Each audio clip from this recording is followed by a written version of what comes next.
ನಮಸ್ಕಾರ ಎಲ್ಲರಿಗೂ. ನಮ್ಮ ಯೂಟ್ಯೂಬ್ ಚಾನೆಲ್ ಕಲಾತ್ಮಕ ಚಿತ್ರಣಕ್ಕೆ ನಿಮಗೆಲ್ಲರಿಗೂ ಸ್ವಾಗತ.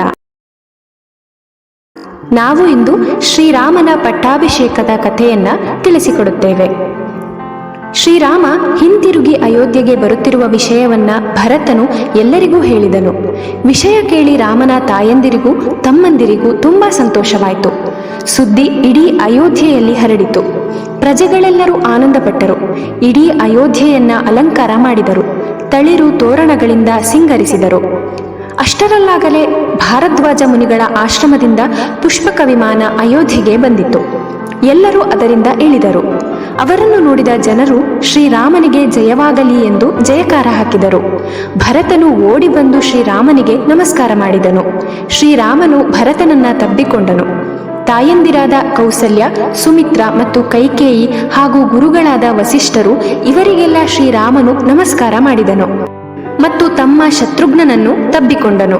ಹಾಗೆಯೇ ದೊಡ್ಡ ಮೆರವಣಿಗೆಯಲ್ಲಿ ಅರಮನೆಯನ್ನ ತಲುಪಿದರು. ರಾಮನು ಕಾಡಲ್ಲಿ ನಡೆದ ವಿಷಯಗಳನ್ನ ಎಲ್ಲರಿಗೂ ಹೇಳಿದನು. ಎಲ್ಲರಿಗೂ ದುಃಖ ಮತ್ತು ಸಂತೋಷ ಎರಡೂ ಆಯಿತು. ಭರತನು, ಅಣ್ಣ, 14 ವರ್ಷಗಳ ಕಾಲ ನಿನ್ನ ಪರವಾಗಿ ನಾನು ರಾಜ್ಯ ಆಳಿದ್ದೇನೆ. ಈಗ ನೀನು ವಾಪಸ್ಸು ಬಂದಿದ್ದೀಯ. ನಿನ್ನ ರಾಜ್ಯ ನಿನಗೇ ಒಪ್ಪಿಸುತ್ತಿದ್ದೇನೆ ಎಂದ. ಎಲ್ಲರೂ ಅದಕ್ಕೆ ಒಪ್ಪಿದರು. ಶ್ರೀರಾಮನು ಶುಭ ಮುಹೂರ್ತದಲ್ಲಿ ಸಿಂಹಾಸನ ಏರಿದನು. ಗುರುಗಳಾದ ವಸಿಷ್ಠರು ಮುಂತಾದವರ ಮಾರ್ಗದರ್ಶನದಿಂದಲೂ ಸೋದರರಾದ ಲಕ್ಷ್ಮಣ, ಭರತ ಮತ್ತು ಶತ್ರುಘ್ನ ಮುಂತಾದವರ ಸಹಾಯದಿಂದಲೂ ರಾಜ್ಯವನ್ನ ನೋಡಿಕೊಂಡನು. ಹನುಮಂತನು ಶ್ರೀರಾಮನ ಭಂಟನಾಗಿ ಅಯೋಧ್ಯೆಯಲ್ಲೇ ಉಳಿದುಕೊಂಡನು. ವಿಭೀಷಣ, ಸುಗ್ರೀವ ಮುಂತಾದವರನ್ನು ಅವರ ರಾಜ್ಯಕ್ಕೆ ಬೀಳ್ಕೊಟ್ಟನು. ಶ್ರೀರಾಮನು ಅತ್ಯಂತ ಧರ್ಮದಿಂದ ರಾಜ್ಯ ಆಳಿದನು. ಬೇರೆ ಬೇರೆ ರೀತಿಯ ಯಾಗಗಳನ್ನ ಮಾಡಿಸಿ ಧರ್ಮ ಉದ್ಧಾರ ಆಗುವಂತೆ ಮಾಡಿದನು. ಜನರೂ ಕೂಡ ಧರ್ಮ ಮಾರ್ಗದಲ್ಲೇ ನಡೆಯುತ್ತಿದ್ದರು. ದಶರಥನ ಮಂತ್ರಿಯಾಗಿದ್ದ ಸುಮಂತ್ರನನ್ನೇ ಮಂತ್ರಿಯಾಗಿ ರಾಮನು ಸ್ವೀಕರಿಸಿದನು. ತನ್ನ ತಂದೆ ದಶರಥನ ತತ್ವಗಳನ್ನು ರಾಮನು ಪರಿಪಾಲಿಸಿದನು. ಎಲ್ಲಾ ರೀತಿಯ ಸೌಕರ್ಯಗಳು ಆ ರಾಜ್ಯದಲ್ಲಿತ್ತು. ಶ್ರೀರಾಮನ ರಾಜ್ಯವು ಎಲ್ಲಾ ರಾಜ್ಯಗಳಿಗೂ ಆದರ್ಶವಾಗಿತ್ತು.